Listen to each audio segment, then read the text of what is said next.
সম্মানিত উপস্থিতি, আপনারা ইতিমধ্যে জেনেছেন যে আজকে এই সংক্ষিপ্ত সময়ের মধ্যে আমাকে আলোচনার টপিক দেয়া হয়েছে সমসাময়িক বিশ্ব পরিস্থিতিতে মুসলিমদের করণীয় এই সম্পর্কে। এর চেয়ে গুরুত্বপূর্ণ কোনো টপিক এখন আছে বলে আমি মনে করি না, যদিও বা এই টপিকটা নিয়ে সবচেয়ে কম আলোচনা করা হয়। দেখবেন যে জুমার খুতবা হচ্ছে বছরে 54টা, ওয়াজ মাহফিল হচ্ছে হাজার হাজার।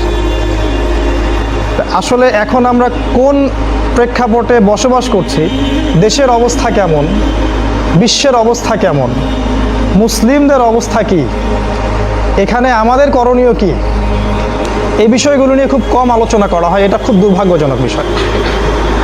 আর এটা বলে রাখছি যে এই টপিকটা এতটাই জটিল এবং ব্যাপক, যেটা এই 40-50 মিনিটের লেকচারে হয়তো পরিপূর্ণরূপে তুলে ধরা সম্ভব না। তারপরেও আমি চেষ্টা করব এই সময়টুকুতে যতটুকু করা যায়। আল্লাহ পাক তৌফিক দান করুন, আল্লাহুম্মা আমিন। আমরা আল্লাহর কাছে দোয়া করছি আল্লাহ পাক যেন আলোচনা শুনে বুঝে আমল করার তৌফিক দান করেন, আল্লাহুম্মা আমিন।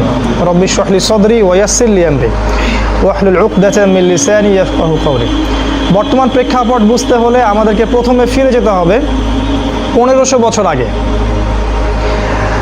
1500 বছর আগে ঠিক আপনাদের এই গ্রামের মতো একটা গ্রাম ছিল। গ্রামই বলছি কারণ তৎকালীন সময়ে এরকম মডার্ন সিভিলাইজেশন ছিল না, আধুনিক সভ্যতা ছিল না। জাজিরাতুল আরবের মধ্যে ছোট্ট একটা কারিয়া বা গ্রাম বা গোত্রকেন্দ্রিক জীবন ব্যবস্থা ছিল, যে জায়গাটার নাম হচ্ছে মক্কা। এটা আপনারা সবাই জানেন। আজকে থেকে প্রায় 1500 বছর আগে, যে যুগটাকে আমরা সবাই এখন বলি আইয়ামে জাহিলিয়াতের যুগ।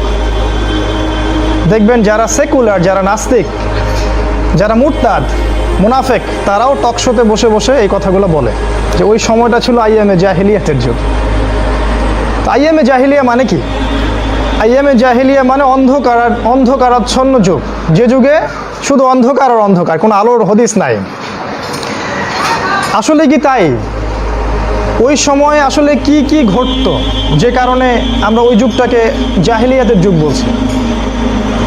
মূলত ওই সময়টাতে 5টা সমস্যা ছিল। কটা সমস্যা? একটু কথা বলবেন তাহলে বুঝতে পারবেন। ওই আইয়ামে জাহিলিয়াতের মধ্যে 5টা সমস্যা ছিল, মৌলিক সমস্যা। এছাড়া আরও অনেক সমস্যা ছিল, কিন্তু এই 5টা হচ্ছে মেজর।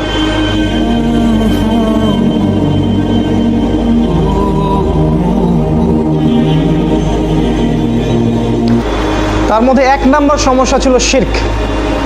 শিরক তো বোঝেন, আল্লাহ পাকের একত্ববাদের সাথে অংশীদার সাব্যস্ত করা। মক্কার মানুষটা কিন্তু এমন ছিল না যে আল্লাহকে বিশ্বাস করতো না, এটা কিন্তু এমন নয়। তারা আল্লাহকে ঠিকই বিশ্বাস করতো। একজন আল্লাহ সৃষ্টিকর্তা আছেন, রিজিক দেন, জীবন দেন, মৃত্যু দেন, এগুলো সবই তারা বিশ্বাস করত। কিন্তু আল্লাহ পাকের বিধানগুলো তারা সমাজে বাস্তবায়ন করতো না।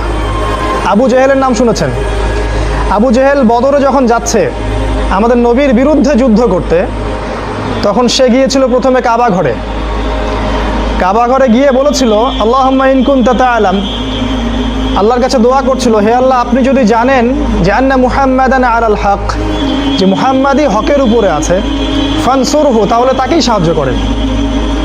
ওয়া ইন কুনতা তা'লাম, আর আপনি যদি জানেন যে নাহনু আলাল হক, আমরা হকের উপর আছি, ফানসুরনা, আমাদেরকে সাহায্য করেন। তাহলে কি বোঝা গেল? আবু জেহেল আল্লাহ বিশ্বাস করত। তাহলে ওকে এই যুগে ফেরাউন কেন বলা হয়? সে আল্লাহ পাককে বিশ্বাস করতো ঠিকই, তার রুবুবিয়াত ঠিকই বিশ্বাস করত, উলুহিয়াত মানে ইবাদত বন্দেগী এবং হুকুম আহকাম বাস্তবে আমলে প্রতিফলন করতো না।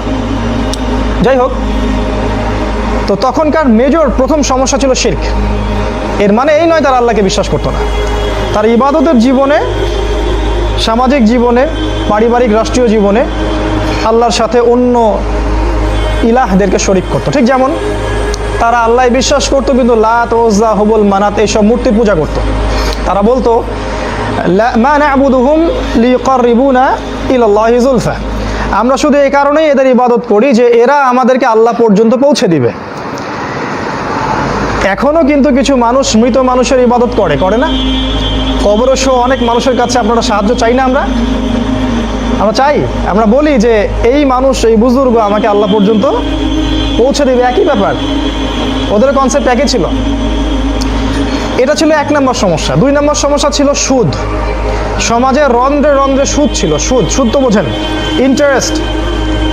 আধুনিক ব্যাংকিং সিস্টেমের ভাষায় ইন্টারেস্ট, মানে 10 টাকা দাও, তোমাকে আমি 15 টাকা দিব।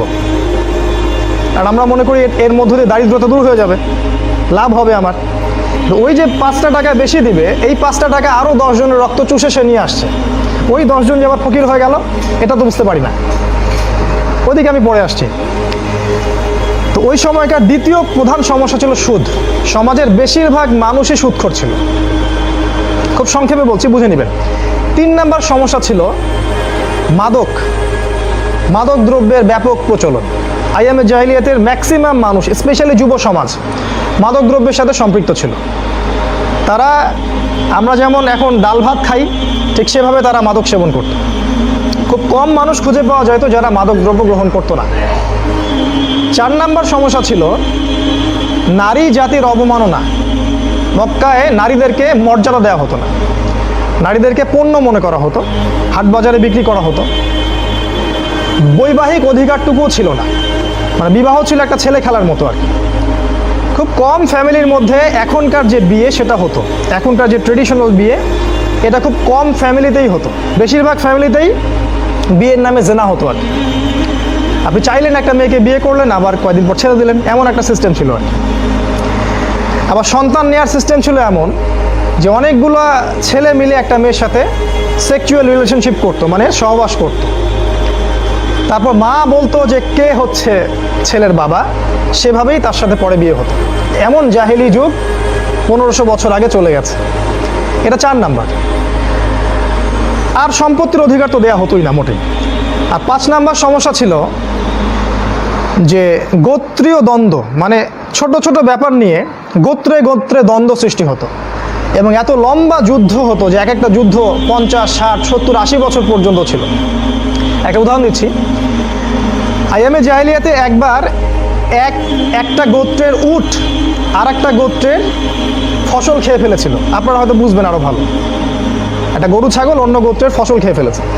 তখন যার ফসল খেয়ে ফেলেছিল সে গিয়ে ওই উটটাকে হত্যা করে, এবং যার উটকে এবার হত্যা করা হলো সে গিয়ে ওই ব্যক্তিকে হত্যা করে। এই 2 গ্রুপের যুদ্ধ শুরু হয়ে গেল। 80 বছর পর্যন্ত এই যুদ্ধটা ছিল মক্কায়। 80 বছর পর্যন্ত একটা উটকে নিয়ে যুদ্ধ। মানে এই যে গোত্রীয় দ্বন্দ্ব, এটা জাহিলি যুগে ছিল।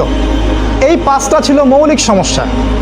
আমি আবার বলছি, 1 নাম্বার ছিল শিরক। এখন যারা বিচক্ষণ শ্রোতা আছেন এখানে, তারা বুঝতে পারবেন। আমি আপনাকে কম্পেয়ার করতে বলছি, মানে ওই যুগটা এবং এই যুগটাকে মিলাতে বলছি। আমি বলেছি এই যুগটাকে বুঝতে হলে আপনাকে জাহিলি যুগ বুঝতে হবে। ওই যুগটাতে ছিল শিরক, এখন এই যুগে শিরক নাই।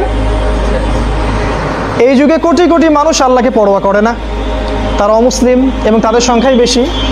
মুসলিমদের মধ্যে লক্ষ লক্ষ কোটি কোটি মুসলিম আল্লাহর দ্বীনের পরোয়া করে না, আল্লাহ পাকের হুকুম আহকাম যে বাস্তবায়ন করতে হবে সেটার পরোয়া করে না।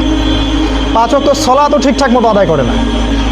সলাত কে ঠিকঠাক আদায় করে জানতে হলে ফজরের নামাজে আসবেন, তাহলে বুঝতে পারবেন কে কে সলাত ঠিকঠাক আদায় করছে। জোহরে আসলে বুঝতে পারবেন না। তো এখন হচ্ছে এই অবস্থা। ওই সময় শিরক ছিল, এই সময় শিরক আছে। এখন ধর্মের নামে শিরক আছে। যেমন ধর্মের নামে আমরা আল্লাহ ছাড়া অন্য কারো কাছে চাই, সাহায্য চাই। আমরা কবর পূজা শুরু করেছি, আমরা মাজার পূজা শুরু করেছি, আমরা মরা মানুষের পূজা করছি, আমরা আল্লাহকে পাওয়ার জন্য মাধ্যম ধরছি। মুসলিমরাই কাজ করছি, অমুসলিমদের কথা বাদ দেন, করছি না এগুলা। কোটি কোটি আমাদের বাংলাদেশে শিরকের আকড়া আছে, যেখানে রাতের বেলা মেয়ের নাচ হয়, মেয়েরা নাচে, আর দিনের বেলা গাঁজা খায়। কোটি কোটি, সারা দেশ ঘুরে দেখবেন, বুঝতে পারবেন। এটা ধর্মীয় শিরক। সময় কম, শর্ট করে বলছি। অর্থনীতির জীবনে শিরক আছে। আল্লাহ পাক বলেছেন এরকম অর্থনৈতিক জীবন পরিচালিত করো, আর মুসলিমরা বলছেন না, ওগুলো আমরা মানি না। আমরা ইসলামী অর্থনীতি মানি না, আমরা সুদভিত্তিক প্রোগ্রেসিভ অর্থনীতি মানি, যেখানে 10 টাকা দিলে 15 টাকা পাওয়া যায়। এবং এই অর্থনৈতিক ব্যাংকিং সিস্টেম সারা দেশে ছড়াই গেছে। এবং আমি এসে শুনলাম যে আপনাদের গ্রামেও নাকি 15টা এনজিও আছে। সবাই স্বপ্ন দেখায় আপনারা বড় হবেন এবং সুদ সুদ খাওয়ার সুন্নত চালু করেছে। কেউ ওদের সামনে দাঁড়িয়ে বুক ফুলিয়ে বলার সাহস পায় না যে নবী সাল্লাল্লাহু আলাইহি ওয়াসাল্লাম বলেছেন, যে ব্যক্তি সুদ খায় তার সবচেয়ে নিম্ন পাপ হচ্ছে সে তার মায়ের সাথে জিনা করে। সুবহানাল্লাহ পড়বেন না? সুদ খাওয়ার সবচেয়ে নিম্ন পাপ, সবচেয়ে ছোট পাপ, উঁচু পাপ না। সুদের ৭৩টা শাখা আছে পাপের, কোনো হাদিসে ৭০টা, তার সবচেয়ে নিম্ন শাখা হচ্ছে মায়ের সাথে জিনা করা, মানে মাকে ধর্ষণ করা। কথা তো বুঝতে পারে না জিনা কি জিনিস। মাকে রেপ করা। নিজের মাকে কেউ রেপ করতে পারে? এমনি তো রেপ করার শাস্তি হচ্ছে মৃত্যুদণ্ড। ইসলামে একজন কেউ যদি রেপ করে বা ধর্ষণ করে তার শাস্তি কি? মৃত্যুদণ্ড। আজকে দেখবেন পত্রিকা খুলবেন, খবর দেখবেন খালি ধর্ষণের সংবাদ, তাই না? দেখেন না? আর এগুলোতে আবার জড়িত থাকে শীর্ষস্থানীয় যারা, তারাই সোনার ছেলেরা আর কি। তো কেউ একবারও এদেরকে বলতে সাহস পায় না যে ইসলামে রেপিস্টের শাস্তি হচ্ছে তাকে মৃত্যুদণ্ড দিতে হবে, এবং সেটা প্রকাশ্যে। এটা যদি বাস্তবায়ন করা হয় তাহলে ধর্ষণ করার সাহস পাবে মানুষ? ইসলামের শাস্তি, কেউ যদি চুরি করে প্রকাশ্যে তার হাতটা কেটে ফেলতে হবে কবজি পর্যন্ত। কেউ যদি ডাকাতি করে ডান দিকের হাত বাম দিকের পা, বাম দিকের পা ডান দিকের হাত কেটে ফেলতে হবে। ছিনতাই করলে একই শাস্তি। কেউ যদি জিনা করে ১০০টা বেত্রাঘাত, ১০০ লাঠি পিটাতে হবে। বিবাহিত ব্যক্তি যদি জিনা করে নাউজুবিল্লাহ, তাহলে তাকে রজম করতে হবে, পাথর নিক্ষেপ করে হত্যা করতে হবে। আর যদি কেউ কাউকে হত্যা করে অন্যায়ভাবে একজনকে হত্যা করলো, যেটা হচ্ছে এখন সারা দেশে, শাস্তি হচ্ছে তাকেও হত্যা করতে হবে। অবশ্যই এগুলো ইসলামী স্টেটের গভর্নমেন্ট করবে, যে কেউ করতে পারবে না। আমাদের কিতাবের মধ্যে আছে কোরআনে চোখের বদলে চোখ, হাতের বদলে হাত, কানের বদলে কান, নাকের বদলে নাক, দাঁতের বদলে দাঁত, একদম ইকুয়াল। আর কিফাউন কিরাম, মানে ইকুয়ালি শাস্তি দিতে হবে। এগুলো বলার কেউ সাহস পাচ্ছে না এখন মিম্বর থেকে। আমরা অবশ্য